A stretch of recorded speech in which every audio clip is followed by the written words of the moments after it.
1000 سال پہلے ان حدیثوں کی روشنی میں امیر المومنین علی بن ابی طالب سلام اللہ علیہ وسلم کے ارشاد کی روشنی میں، امام حسن کے ارشاد کی روشنی میں، حدیث رسول ترمذی کی روشنی میں، اور کیا کہتے ہیں کہنے والے 1000 سال پہلے ایک شخص کہہ گیا ہے، انہوں نے فرمایا کہ یاد رکھو معاویہ ستر لاصحاب رسول اللہ صلی اللہ علیہ وسلم، ایک عارف باللہ کا قول ہے، ایک مومن کامل کا قول ہے، بیان نہیں ترجمانی ہے حدیث رسول کی، قول علی بن ابی طالب کی، قول امام حسن۔ یاد رکھو مسلمانوں، معاویہ معمولی آدمی نہیں، دشمن نے ان کو ٹارگٹ جان بوجھ کر بنایا۔ میں نے 1962 میں تسیرت عثمان کو تقریر کرتے ہوئے کب غازل میں بات کہی تھی، آج تک واپس نہیں لی، پڑھا بھی نہیں تھا، اللہ کے سہارے پر کہہ دیا، وہ ہو بہو پوری نہیں، اور خدا نے 1000 سال پہلے کے ایک مرد مومن کو میرا پشتیبان بنا کر رکھا ہوا تو اس کی بات میرے کام آئی کہ یاد رکھنا معاویہ تو ستر لاصحاب رسول اللہ۔ جس طرح کوئی آدمی پردے میں بیٹھا ہوا ہو، کوئی خاتون ہو، یا اوٹ میں کوئی آدمی معزز اپنے گھر میں بیٹھا ہوا ہو، اس کے مکان کا پردہ کو اتار کر اندر جا گھسے تو بے عزتی ہے کہ نہیں؟ ہے نا؟ پھر چاہے سامنے جو آ جائے، ماں بہن آ جائے، بہو بیٹی آ جائے، بوڑھا بوڑھا جو بھی آ جائے۔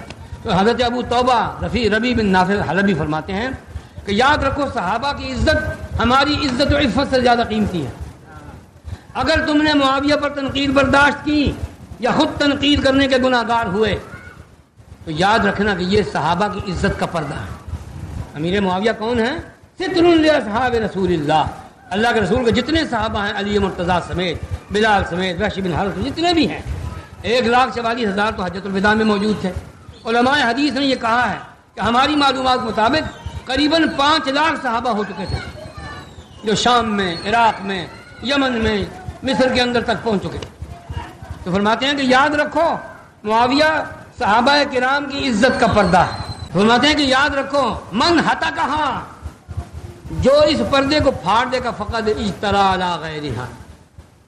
معاویہ پردہ ہے عزت رسول اصحاب رسول کا، جو اس پردے کو پھاڑے گا، جو معاویہ کی بے عزتی کرے گا یا بے عزتی کرنے کی تائید کرے گا، یہ لعنت کا طوق اپنے گلے میں ڈالے گا، وہ معاویہ پر بس نہیں کرے گا۔ پھر جتنے ان کے ساتھی تھے، جتنے صحابہ تھے، اور وہ اکثر نصف سے زیادہ تھے، اور جو علی ہوں یا کوئی ہوں، پھر اس کے سامنے ابو بکر تک کسی کی عزت باقی نہیں رہے گی۔ جب پردہ پھٹ جائے، مکان ننگا ہو جائے، پردہ داروں کی جگہ ننگی اور اوریاں ہو جائے، پھر کسی کی عزت باقی رہتی ہے؟ پھر ماں کیا، بہن کیا، بیٹی کیا، بیوی کیا، بہو کیا، سب کا پردہ اٹھ جائے گا۔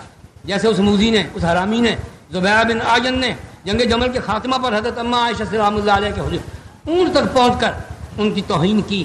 رسول اللہ کی بیوی کا حسن دیکھنے آیا ہے وہ حرامی، اور نام کس کا لیا؟ علی کا۔ ایسے کہ کہنے جگنی نام علی دا، نام علی دا، علی کا نام یہ جو حل بدماشی کرتے تھے، یہ شیطان کا بتایا وہ چکر، اس نے بھی نام علی کا لیا، لیکن بے عزتی کس کی؟ حرمت رسول کو بے عزت کیا۔ تو خدا نے نقد بدلا اس کو تو یہ دیا، پتہ نہیں کتنے ہزار آدمیوں کو عبرت ہوئی ہوگی، اور تم بھی اب عبرت حاصل کرو۔ کسی موذی کو، کسی سبھی تبررائی کو بل تو موقع نہ دو، اور اگر سن لیا تو پھر اللہ سے دعا کرو کہ یا اللہ جیسے عائشہ کی تب کسی نے بے حرمتی کی، اس کو تو نے کتے کی موت مارا، ہماری دعا ہے تجھ سے پروردگار اس دشمن کو بھی معاف نہ کر۔ نہ سمجھ آ رہی ہے؟ فرماتا کہ جس نے اس پردے کو پھاڑ دیا، اس نے دوسرے پردوں کو بھی پھاڑ دیا۔